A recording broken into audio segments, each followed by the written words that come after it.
যদি মোবাইল থেকে আপনাদের কোনো গুরুত্বপূর্ণ নাম্বার ডিলিট হয়ে যায়, হতে পারে সেটা একদিন আগে অথবা এক বছর আগে অথবা তার চেয়েও আরো আগে।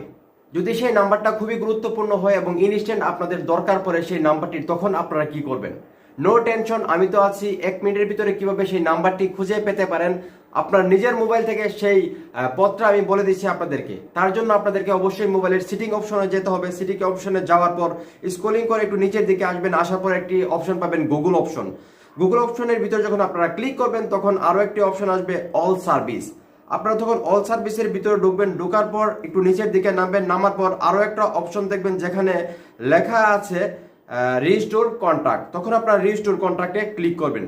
রিস্টোর ক্লিকে যখন আপনারা কন্টাক্ট করবেন তখন দেখবেন যে আপনার ইমেল আইডি সহ রিস্টোর নামে একটা অপশন আসছে। তখন আপনারা রিস্টোরে আবার ক্লিক করবেন। ক্লিক করার পর আপনাদের মোবাইলের যে পিন কোডটা আছে সেই পিন কোডটা চাইবে, তখন আপনারা সেই পিন কোডটা দেবেন।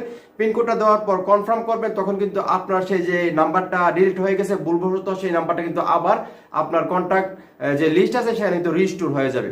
যদি ভিডিওটা ভালো লেগে থাকে অবশ্যই শেয়ার করবেন এবং আমার পেজটা অবশ্যই লাইক করবেন। সবাই ভালো থাকবেন। আসসালামু আলাইকুম।